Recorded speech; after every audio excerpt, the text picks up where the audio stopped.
একটা গোটা ভূখণ্ড, যেখানে ওপরে আকাশ, নিচে মাটি, মাঝখানে শুধু ধ্বংসস্তূপ। চাপা পড়ে আছে শিশুর খেলা, মায়ের আহ্লাদ, বাবার কণ্ঠ। গাজার বুক জুড়ে এখন শুধুই ধোঁয়া, কান্না আর ভয়ের নিঃশ্বাস। এমন কোনো রাত নেই যে রাতে শিশুর চিৎকার শোনা যায় না। সকালগুলো শুরু হয় বেঁচে থাকার অনিশ্চয়তা নিয়ে। সীমাহীন আতঙ্ক নিয়ে নিরীহ মানুষগুলো প্রশ্ন করে, কোথায় পাওয়া যাবে একটু আশ্রয়?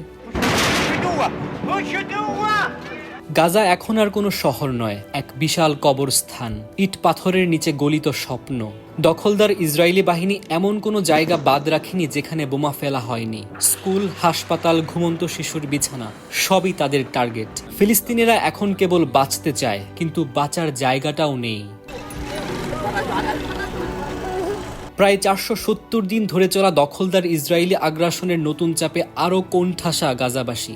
রাফা দখলের পর গাজার ভেতরেই তারা বন্দী। চলাফেরার স্বাধীনতা নেই, নেই পালিয়ে বাঁচার উপায়ও।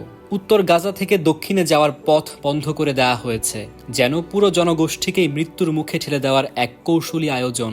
এরই মধ্যে অবরুদ্ধ গাজা উপত্যকায় সামরিক অভিযান আরও জোরদার ও বিস্তরের লক্ষ্যে সহস্রাধিক রিজার্ভ সৈন্য ডাকতে শুরু করেছে ইসরায়েলি সেনাবাহিনী।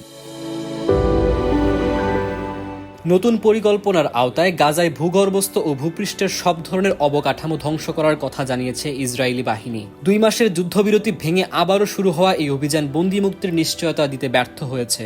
স্থানীয় সংবাদ মাধ্যম বলছে, ইসরায়েলি নিরাপত্তা বিষয়ক মন্ত্রিসভায় গাজায় অভিযান ফের সম্প্রসারণের সিদ্ধান্ত অনুমোদন করেছে।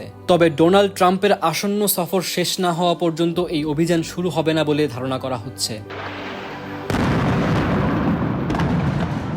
এই মুহূর্তে হামাসের হাতে রয়েছে 59 জন জিম্মি। তাদের মধ্যে 24 জন জীবিত থাকার বিশ্বাস আছে কেবল। কিন্তু পুরো গাজায় 20 লাখ মানুষ, তারা কাদের কাছে জিম্মি? প্রশ্নটা থেকেই যাচ্ছে। এই পৃথিবীতে কি এমন কোনো জায়গা নেই যেখানে একটি ফিলিস্তিনি শিশু নির্ভয়ে ঘুমাতে পারে? মুবিন আহমেদ, সময়ের আলো।